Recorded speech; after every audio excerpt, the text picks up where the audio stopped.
Cop orders a police dog to bite a black boy in the park, assuming there will be no consequences. But everything changes when the boy's father, a police captain, steps in and demands justice. Subscribe now so you don't miss what happens next. Where are you watching from? The sun climbed gently over the horizon, bathing the sprawling park in golden light. A cool breeze stirred the leaves on the oak trees, and the soft hum of distant conversation filled the air. Families gathered on picnic blankets, joggers weaved along the trails, and children's laughter echoed from the playground. It was a peaceful morning, with the scent of freshly cut grass in the air, promising an idyllic start to the day. Officer Rachel Gibbs, however, did not share in the morning's tranquility. Dressed in her crisp police uniform, she strolled along a winding path, gripping the leash of her German shepherd, Thor. The dog's dark coat gleamed under the sunlight, and his ears twitched, alert to every sound and movement around them. Rachel found solace in Thor's presence. He embodied order, control, and obedience, the very qualities she prided herself on as a police officer. But, as she observed the world around her, her mind buzzed with a sense of detachment, even disdain. The couples enjoying their morning strolls, the parents playing with their children, all of it irritated her. They don't know what it's like to be out here every day, she thought, keeping people in line, making sure the city stays in order. Her gaze shifted to a small boy running along the grassy hill nearby. A young black child, no older than 6, chased after a toy airplane, laughing as he stumbled in the grass. His joy seemed to gnaw at something deep within Rachel. She stopped in her tracks, her jaw tightening. "What's he doing here?" she muttered under her breath. Thor sensed the change in her mood, his ears perking up as he eyed the boy curiously. Rachel's hand tightened around the leash as a thought took root in her mind, a thought she didn't bother questioning. He doesn't belong here. The boy's carefree presence in the park, the way he moved without fear, grated against her instinct to impose control. She gave Thor a gentle tug. "Let's go," she whispered, her tone low and deliberate. Thor let out a soft growl, his muscles tensing in anticipation. The boy, unaware of the storm brewing, continued playing. He chased his toy down the hill, giggling as it tumbled further from his grasp. Suddenly, he tripped and fell to his knees, scraping them slightly but too preoccupied with his toy to notice. Rachel watched intently, her heart thudding with an odd sense of satisfaction. "All right, Thor," she muttered. "Go." Before she could second-guess her decision, Rachel released Thor's leash. The dog darted forward like a bolt of lightning, charging toward the unsuspecting boy. The German shepherd's powerful legs propelled him across the field in a blur of motion. His teeth bared, his bark sharp and loud. The boy froze, his toy airplane falling from his hand as fear paralyzed him. His eyes widened, and he opened his mouth to scream, but the sound got caught in his throat. The shepherd reached him within seconds, knocking him flat onto the ground. The boy's small body hit the grass with a thud, and Thor's paws pinned him down, growling fiercely inches from his face. "Help!" the boy finally managed to cry out, his voice cracking with terror. Rachel stood at a distance, watching with a cold detachment. She didn't move to intervene. A little scare will teach him, she thought. Her pulse quickened, but not from concern. There was a twisted satisfaction in watching the boy squirm beneath Thor's weight. The dog barked loudly, saliva dripping from its fangs as it loomed over the boy, who now sobbed uncontrollably. People nearby started noticing the commotion. A woman on a nearby bench gasped, clutching her child closer. A jogger stopped mid-stride, pulling out their phone to film the scene. The murmurs grew louder, and a small crowd began to gather, whispering and pointing at the boy trapped under the imposing dog. "Somebody help him!" an onlooker shouted, but Rachel remained rooted to her spot, unmoved. The boy's cries grew more frantic, tears streaking down his cheeks as he desperately called out for help. "Daddy! Daddy! Help!" Then, from the far end of the park, a tall figure appeared, moving swiftly through the crowd. It was Michael Harper, the boy's father and captain of the local police department. He had been out for a morning run when he heard the unmistakable bark of a police dog, followed by the sound of his son's voice, filled with fear. "Daniel!" Michael's booming voice cut through the chaos like a whip. Rachel stiffened as she recognized him instantly. Her grip on Thor's leash faltered, but it was too late. Michael was already storming toward them, his face a mask of fury and disbelief. "Get that dog off my son!" Michael roared, his voice shaking with rage. Thor's bark subsided, and the dog instinctively looked toward Rachel, awaiting her command. But Rachel, frozen under the weight of Michael's glare, hesitated. "What the hell is wrong with you?" Michael demanded, kneeling beside Daniel and pulling his son into his arms. The boy clung to him tightly, still sobbing, his tiny hands gripping his father's running shirt. Michael's heart pounded as he checked Daniel over, brushing the tears from the boy's face. Rachel, finally regaining her composure, tried to justify her actions. "He was—" Michael cut her off with a fierce look. "Save it," he snapped. "You think it's okay to sick a dog on a child? On my child?" Rachel squared her shoulders, attempting to maintain her authority. "I was doing my job," she said coolly, though her voice wavered slightly. "He was acting suspicious." "Suspicious?" Michael's voice dripped with disbelief. "He's 6 years old, for God's sake." The crowd grew and phones recorded every second of the encounter. Parents glared at Rachel, some muttering under their breath about the unnecessary use of force. The tension in the air was palpable, thick with outrage and indignation. Thor whined softly, sensing the unease between the humans. Rachel gave a sharp tug on his leash, pulling the dog back to her side. But the damage was already done. Michael Harper's eyes were locked onto hers, and there was no mistaking the fury in them. "You don't get to walk away from this," Michael warned, his voice low and steady, though his rage simmered just beneath the surface. Rachel folded her arms, her expression defiant. "I was following protocol." Michael scoffed, shaking his head in disbelief. "Protocol? If this is your idea of protocol, you've got no business wearing that badge." The crowd murmured in agreement, their voices growing louder. Some of them shouted at Rachel to apologize, while others demanded accountability. Rachel's hands trembled slightly, but she masked her unease with a stern expression.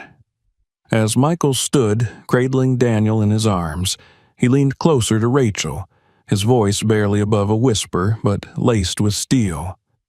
"You'll be hearing from me, Officer Gibbs, and I promise you, this isn't over." Rachel watched him go, her pulse racing. She knew exactly who Michael Harper was, and now she realized just how badly she had miscalculated. The park had fallen into an eerie silence after the incident with Thor, the German Shepherd. The once peaceful air was now thick with tension as Captain Michael Harper carried his son, Daniel, in his arms. The little boy clung to his father, his small body trembling, his cries muffled against Michael's chest. His scraped knees were visible, and the fear that radiated from him only fueled the fury boiling inside his father. Rachel Gibbs stood rooted to her spot, her posture rigid, trying to maintain a semblance of control. Her mind raced, a mixture of disbelief and irritation at how quickly the situation had spiraled. She had faced confrontation before, but nothing like this. Her heart pounded as Michael turned back toward her, his face a storm of anger and disbelief. Michael's eyes bore into her, fierce and unrelenting. "You think you can just walk away from this?" His voice was low, but the underlying threat in his words was unmistakable. Rachel swallowed hard, trying to suppress her growing panic. "Captain Harper, don't you Captain Harper me." Michael cut her off, his voice rising as he stepped forward. "You attacked my son. You set your dog on him like he was a criminal. He's a child." His words struck like a hammer, leaving no room for Rachel to hide behind her authority. She stiffened, trying to salvage what little control she had left.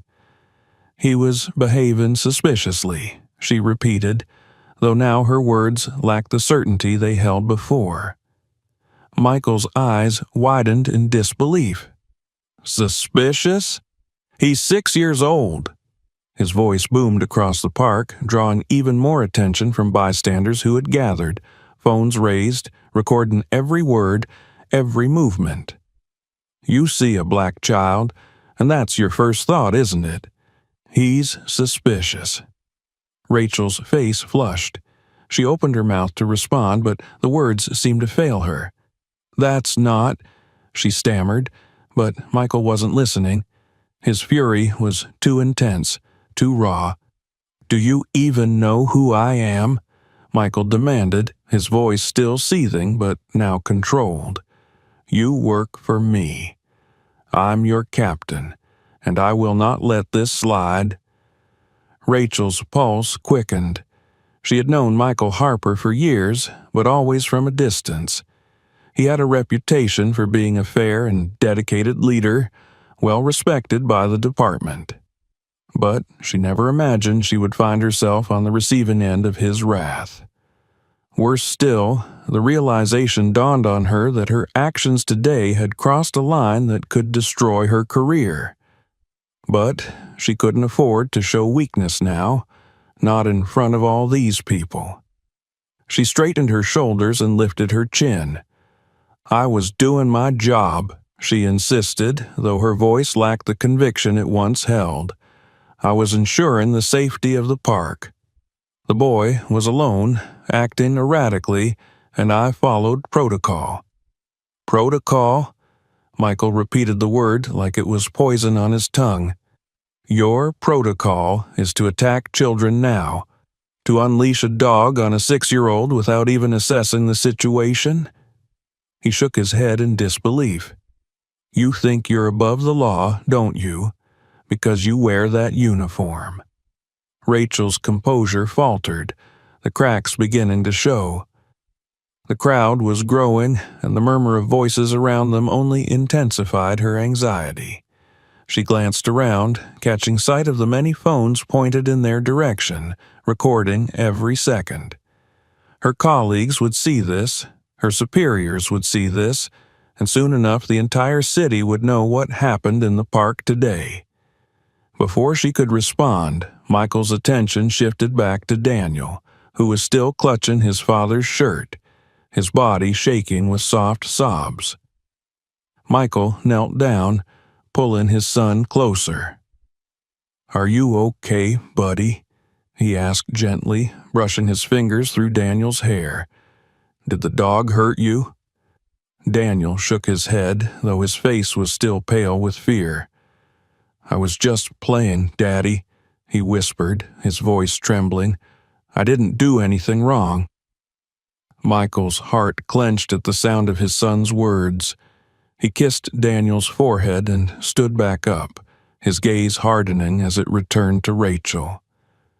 "This ends now," he said quietly, but with a deadly seriousness that Rachel couldn't ignore. "You will be held accountable for this, Gibbs." Rachel swallowed, her throat dry. She could feel the weight of the crowd's judgment pressing in on her, their stares like daggers in her back. Her pulse pounded in her ears as she scrambled to find a response, anything that might salvage the situation. But before she could speak, one of the onlookers stepped forward. "That's right," She should be arrested." A voice rang out from the crowd, a man standing with his phone raised high. "You can't just attack a kid and get away with it." More voices joined in, some calling for Rachel's resignation, others demanding that she apologize. The crowd's anger was palpable, and it was clear that they were on Michael's side. Rachel's chest tightened as she glanced at the phones recording every second. The situation was slipping out of her control faster than she could have imagined. She forced herself to take a step forward, her voice quieter now, but still trying to maintain some semblance of authority.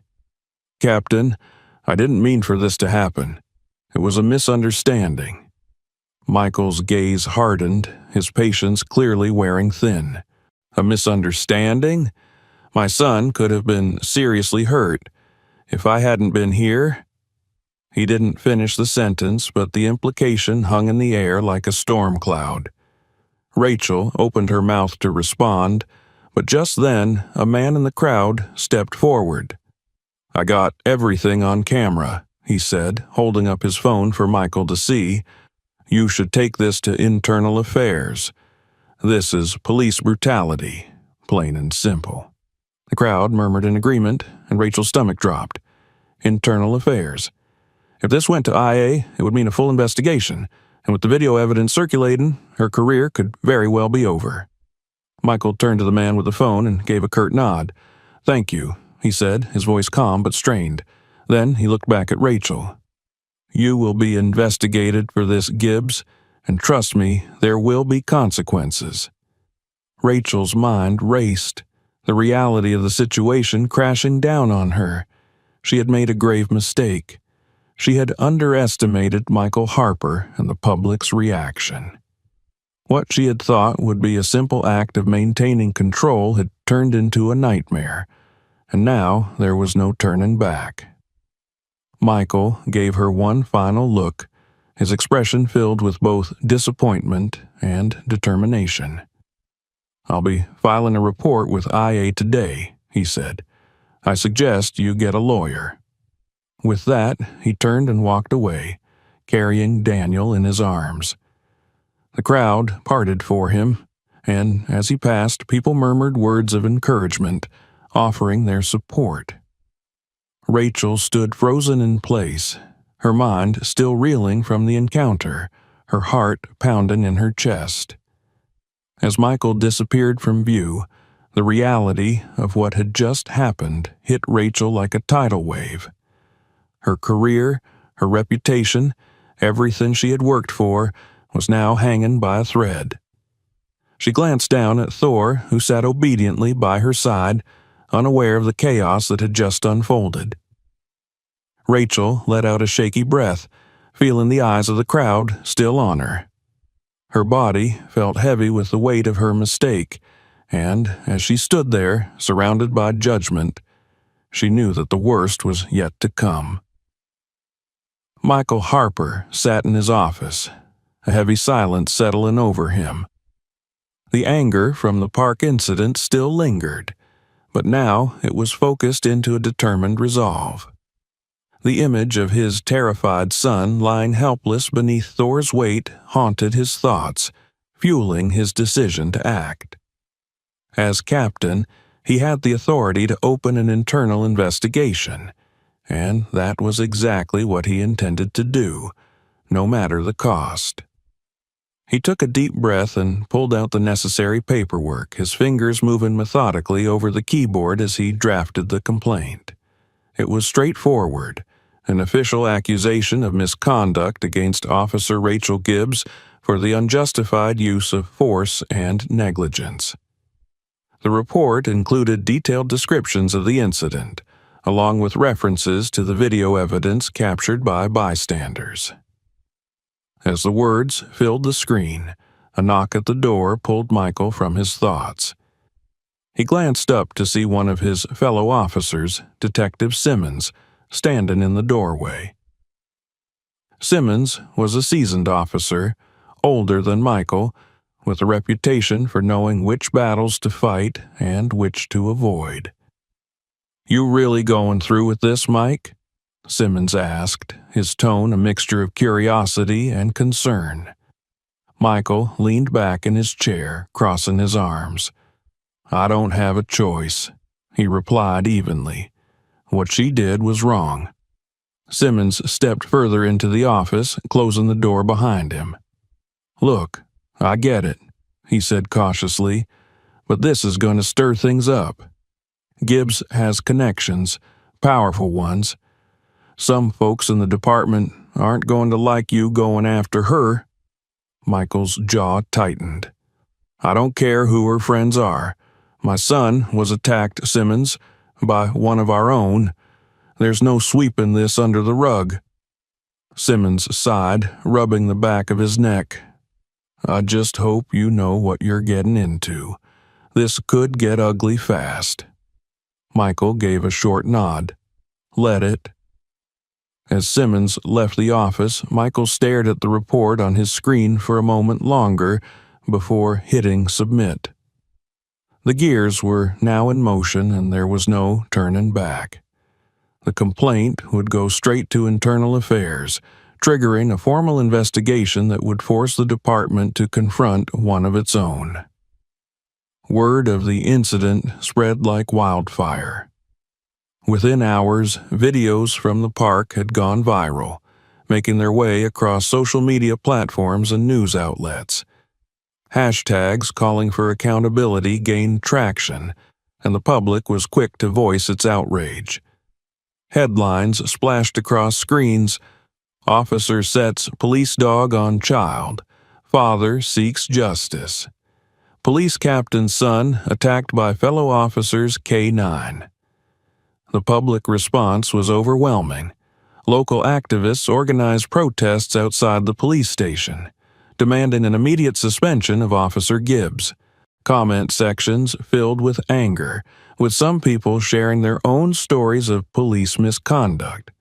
Others questioned whether Gibbs had acted out of racial bias, intensifying the scrutiny around the case. Meanwhile, the department found itself under increasing pressure to respond.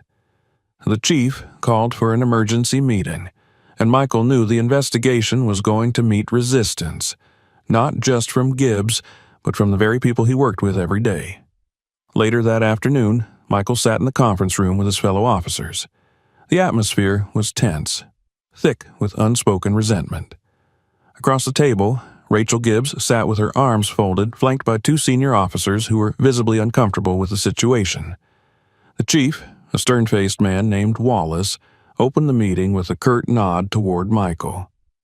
"Captain Harper, I understand you filed a formal complaint against Officer Gibbs." Michael met the chief's gaze without flinching. "Yes, sir. Her actions were unjustified, and there needs to be accountability." Wallace sighed, leaning back in his chair. "We're already getting heat from the media, and the public is demanding answers. But I need to know, are you sure this is the right move? We've got to think about the department's reputation." Michael's temper flared, though he kept his voice steady. "This isn't about the department's reputation. It's about doing what's right." One of the senior officers chimed in, his voice edged with frustration. "Gibbs has been with us for years. She's a good cop. Are we really going to throw her under the bus for a misunderstanding?" Michael turned to face him, his expression hard. A good cop doesn't unleash a dog on a child. This wasn't a misunderstanding. It was negligence. Gibbs, who had remained silent until now, finally spoke up. "I was following protocol, Captain." Her voice was calm, but there was an unmistakable edge to it. "I didn't mean any harm." Michael's eyes narrowed. "Intent doesn't excuse what happened. My son could have been seriously injured." The tension in the room was palpable, and for a moment no one spoke. Wallace cleared his throat, signaling the end of the discussion. "The investigation will proceed as required," he said, though his tone suggested that he wasn't thrilled about it. But I suggest we all tread carefully. This department can't afford another scandal." As the meeting adjourned, Michael stood to leave, but Gibbs shot him a cold glance. "You're making a mistake, Harper," she said quietly. "This won't end the way you think it will." Michael didn't respond. He simply turned and walked out of the room, his resolve hardening with each step. At home, the tension weighed heavily on Michael and his family. His wife, Angela, sat at the kitchen table with her arms crossed, her expression a mixture of concern and frustration. "You know they're going to come after you, right?" she said, her voice low but firm. "They're going to make this about you, not Gibbs." Michael leaned against the counter, rubbing his temples. "I don't care what they do. This isn't about me. It's about Daniel. What she did was wrong, and she needs to be held accountable." Angela sighed, her gaze softening as she glanced toward their son, who was curled up on the couch, clutching a stuffed animal. "Daniel hasn't been the same since it happened," she whispered. "He won't even go outside to play." Michael's heart ached at the sight of his son, so small and vulnerable. He knew that pursuing the investigation would come at a cost, not just to him, but to his family as well. But the thought of letting Gibbs walk away without consequences was unbearable. "We'll get through this," he said, crossing the room to sit beside Angela. "I have to do this. For him. For all the kids who've been treated like this." Angela gave a small nod, though worry still clouded her eyes. "Just promise me you'll be careful, okay? I can't lose you over this." Michael kissed her forehead, his voice soft but resolute. "I promise." The investigation had officially begun, and the public was watching closely. Michael knew that the road ahead would be difficult, filled with resistance and backlash. But as he glanced at his son, sleeping peacefully on the couch, he felt a renewed sense of purpose. No matter what it took, he would see this through. Justice had to be served, and this time there would be no sweeping the truth under the rug. Rachel Gibbs sat at the edge of her bed, her mind spinning. She gripped her phone, scrolling through the countless messages from fellow officers. Some were sympathetic, others bluntly dismissive. Most urged her to keep her head down until the investigation blew over. But Rachel knew better. This wasn't going to blow over. Michael Harper had made sure of that. Her anxiety morphed into anger as she tossed the phone onto her bedside table. This wasn't just about her career anymore. Harper's complaint was threatening to unravel everything she had built. If she lost her badge, what was left? The bitterness gnawed at her, and the fact that Harper outranked her only made it worse. "He thinks he can ruin me," she thought bitterly, her fists clenching. Determined not to let him win, Rachel pulled on her uniform and headed to the precinct. She needed allies. The only way to fight Harper was from the inside. The atmosphere at the station was tense. Officers whispered as she passed, their eyes flickering with suspicion. Some of them, she knew, were waiting to see if she'd be taken down. Others avoided her entirely, knowing full well that her downfall could drag them into the mud with her. In the locker room, she found Detective Simmons leaning against a bench, scrolling through his phone. He glanced up as she entered and gave a small nod. "Still breathing, huh?" he muttered. "Trying to," Rachel replied with a smirk, though it didn't reach her eyes. She sat down across from him, rubbing her temples. "I need help, Simmons. Harper's out for blood, and if I don't fight back, I'm finished." Simmons raised an eyebrow. "You poked the wrong bear, Rachel. Harper's not the kind of guy to back down." "That's why I need leverage," she said quietly. "Something to make him think twice before dragging me down with him." Simmons hesitated, glancing around the empty room before leaning in closer. "Be careful," he warned. "People are already talking. You don't want to make this worse for yourself."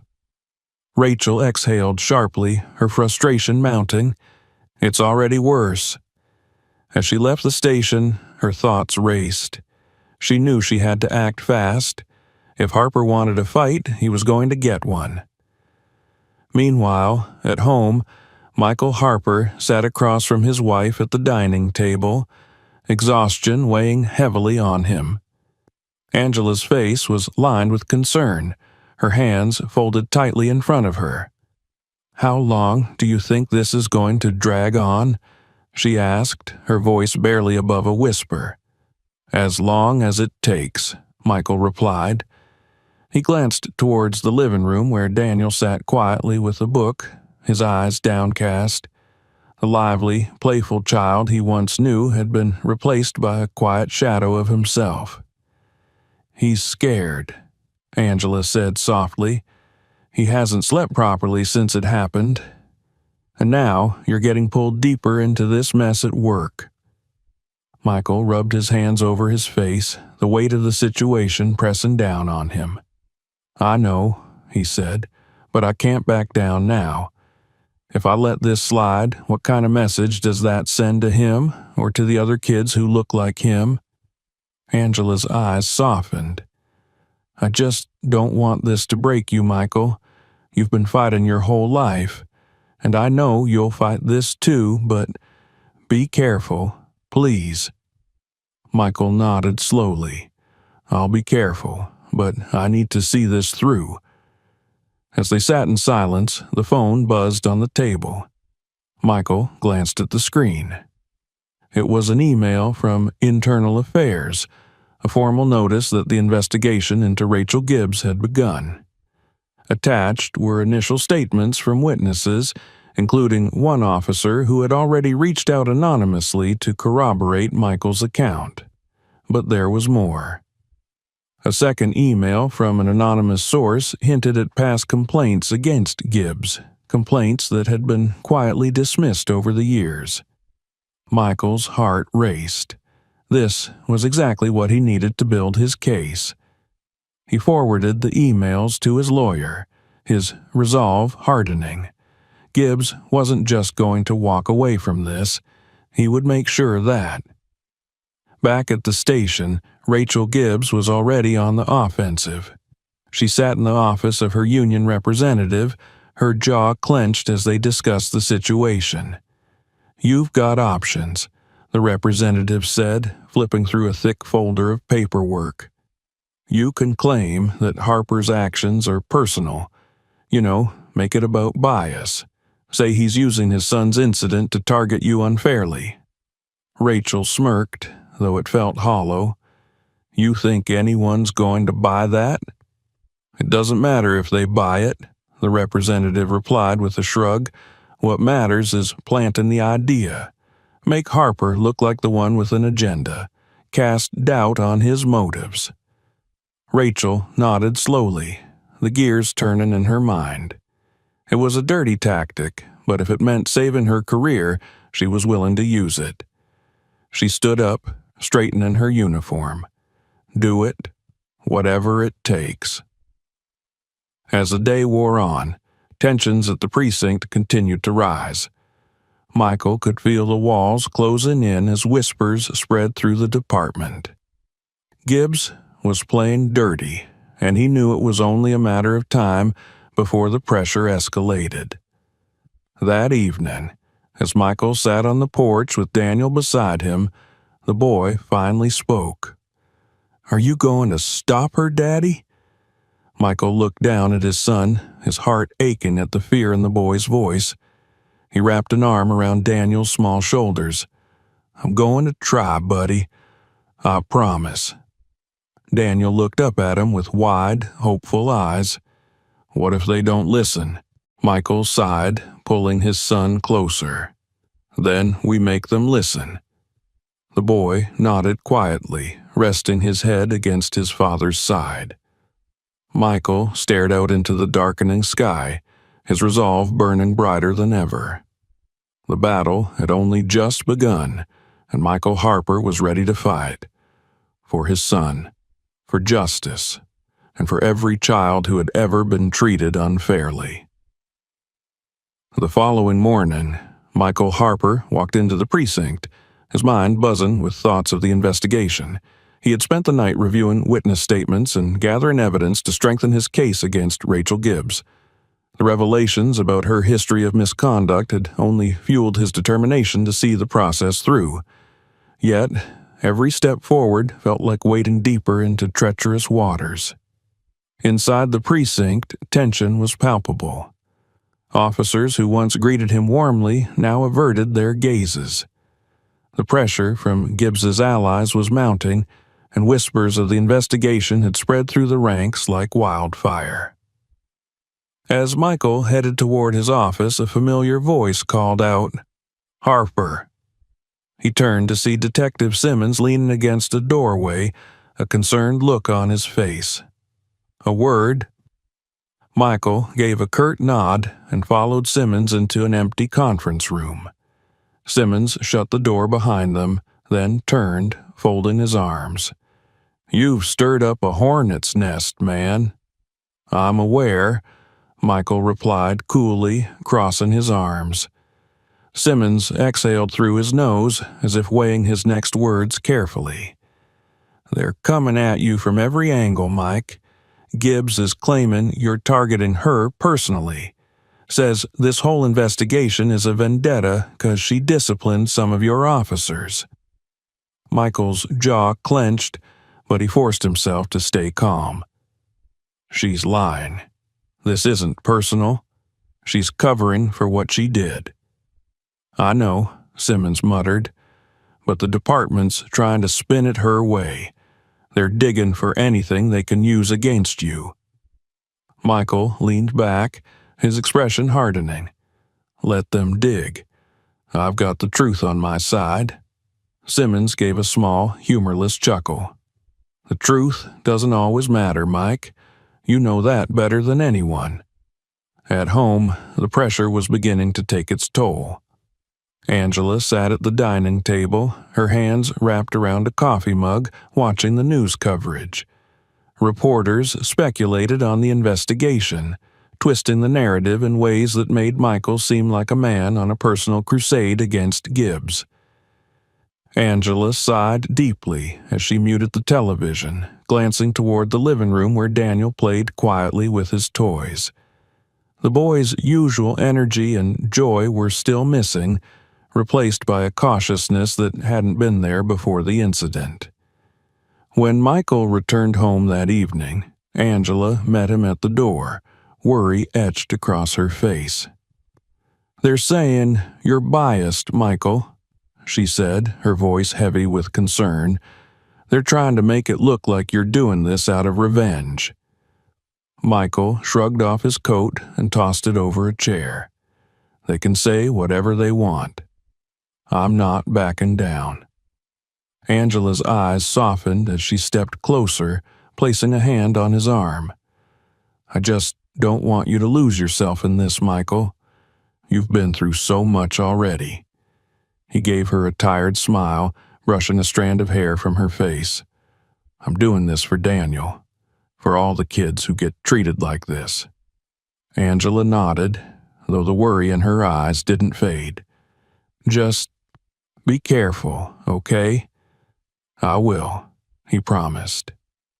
The next day, Michael met with the department's internal affairs investigator, a sharp-eyed woman named Evelyn Hart.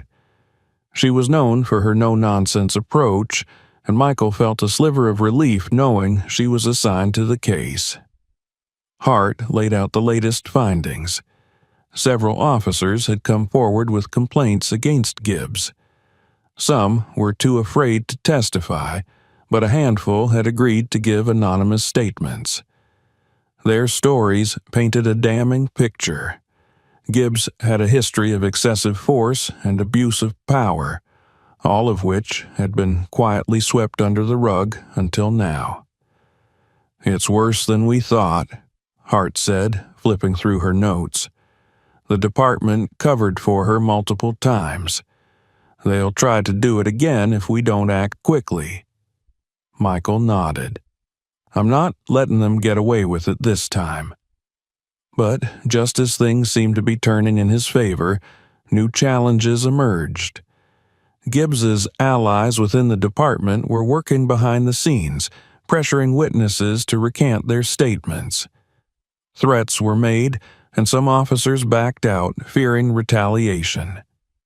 Michael knew he needed a breakthrough, something that would force the department to take action, no matter how hard they tried to protect Gibbs. That breakthrough came unexpectedly when a former officer named Marcus Fletcher reached out. Marcus had left the force years ago after a falling out with Gibbs, and now he was willing to testify. "She ruined my career," Marcus told Michael during their meeting. "But I've got the receipts, emails, reports, everything they covered up. It's all yours if you're willing to fight." Michael's heart pounded as he took the files from Marcus, flipping through the damning evidence. This was exactly what he needed to push the investigation forward. The next few days were a whirlwind. With Marcus's testimony and the mounting evidence, Michael's case against Gibbs gained momentum. Hart scheduled a disciplinary hearing, and the date was set. The department had no choice but to proceed, and Gibbs knew her time was running out. In a last-ditch effort to save herself, Gibbs made a public statement, accusing Michael of using his position to settle personal scores. She painted herself as the victim, claiming that she had only been doing her job the day she encountered Daniel in the park. But the public wasn't buying it. The video footage spoke for itself, and more witnesses came forward, bolstering Michael's case. Social media exploded with support for Michael and Daniel, and protests outside the precinct grew louder, demanding accountability. As the day of the hearing approached, Michael knew the battle was far from over. Gibbs's allies were still working behind the scenes, trying to sway the outcome in her favor. But Michael was ready. He had the truth on his side, and this time there would be no hiding from it. The room was filled with tension as the disciplinary hearing commenced. A long mahogany table stretched across the front of the room, where a panel of senior officers and legal representatives sat, each with a stack of papers in front of them. The department's insignia hung on the wall, a stark reminder of the authority and scrutiny that filled the space. Michael Harper sat at one side of the room, his posture straight and calm, though his heart pounded in his chest. His lawyer, a sharp-eyed woman named Naomi Clark, whispered final preparations to him, but Michael's gaze remained focused on the opposing table. Rachel Gibbs sat across from him, dressed sharply in her uniform, projecting the image of a dutiful officer wrongfully accused. Her attorney, a slick-talking man named Gerald Foster, sat beside her, a smug smile playing at the corner of his lips. The hearing began with the chief's statement, setting the tone for what would be a long and grueling process. Both sides were given the opportunity to present their case, starting with Michael's testimony. Michael rose to his feet and took a deep breath, his gaze steady as he addressed the panel.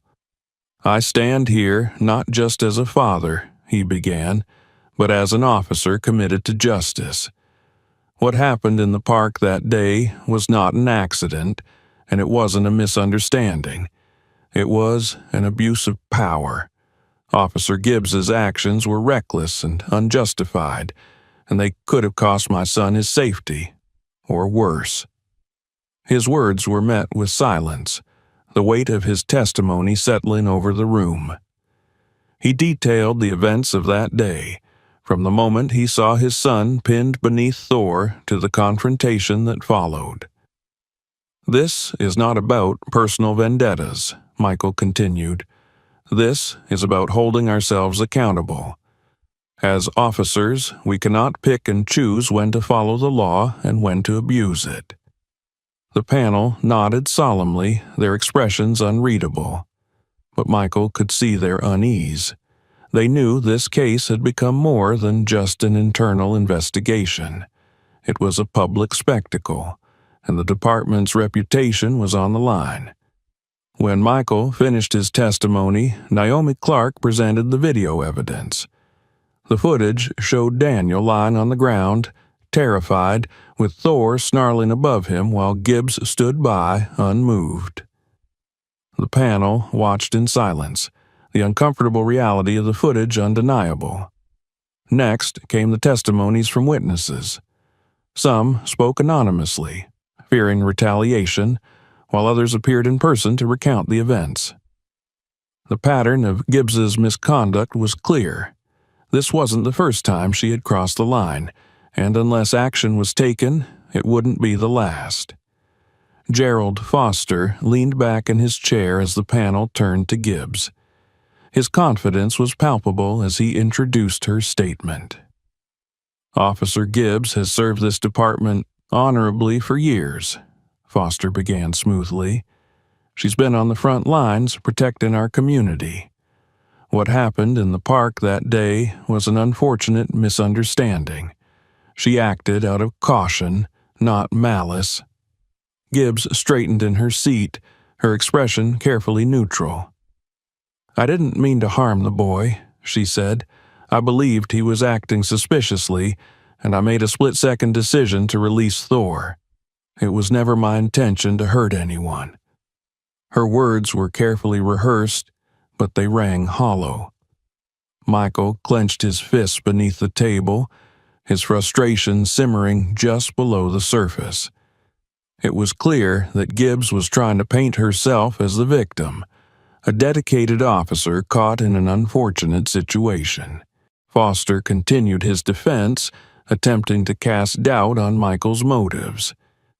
"Captain Harper," he said, turning toward Michael with a calculated smile, "is not just a concerned father. He is also the captain of this precinct, with a vested interest in seeing Officer Gibbs punished. We must ask ourselves, has personal bias influenced this investigation?"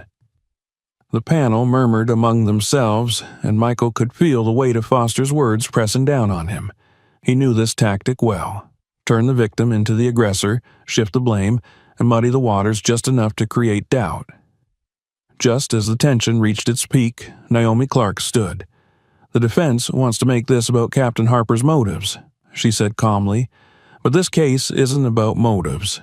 It's about actions. Officer Gibbs released a police dog on a child without just cause. The evidence speaks for itself." She gestured toward the video playing on the screen. "We're not here to speculate on Captain Harper's intentions. We're here to determine whether Officer Gibbs acted within the bounds of the law, and it's clear that she did not." The room fell silent, the weight of the evidence undeniable. Just as the panel was preparing to deliberate, the door to the room creaked open, and a man stepped inside. It was Marcus Fletcher, the former officer who had agreed to testify. All eyes turned to him as he walked toward the front of the room, his face set with determination.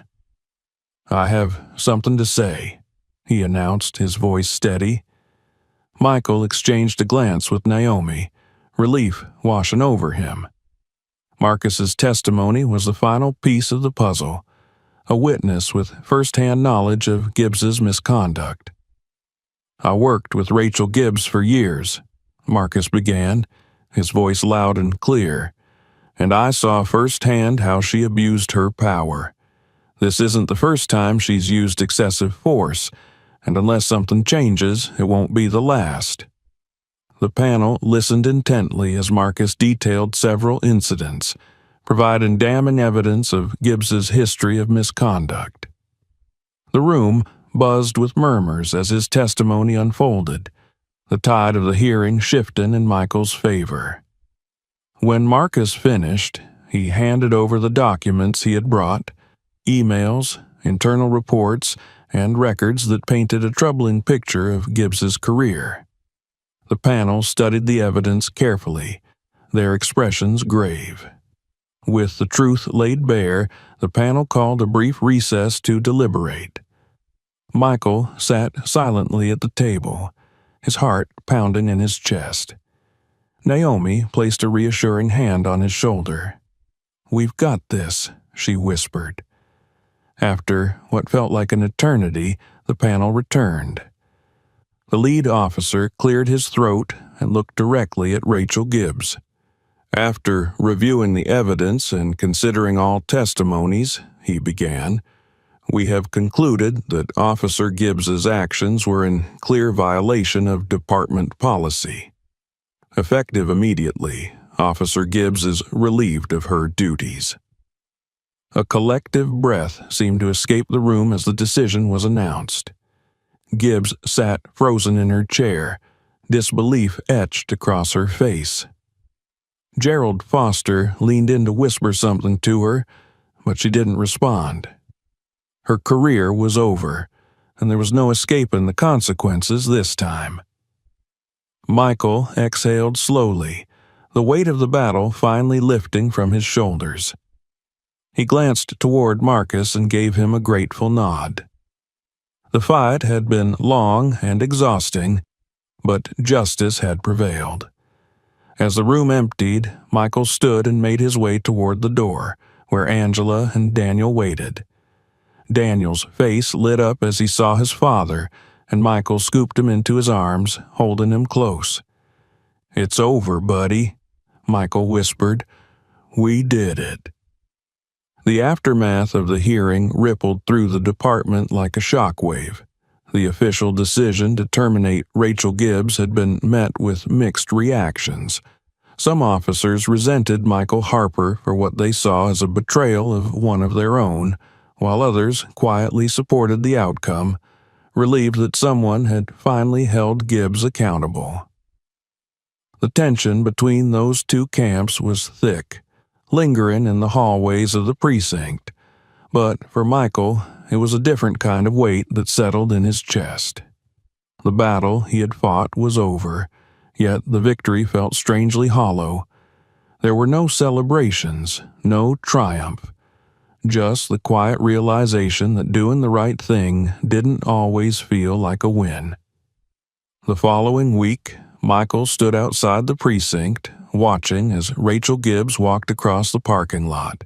Her shoulders slumped, her once imposing figure now reduced to something smaller, almost insignificant. She was no longer in uniform, and the badge she had once worn with pride was now just a memory. Her face was drawn, the anger that had burned so brightly during the hearing replaced with a cold emptiness.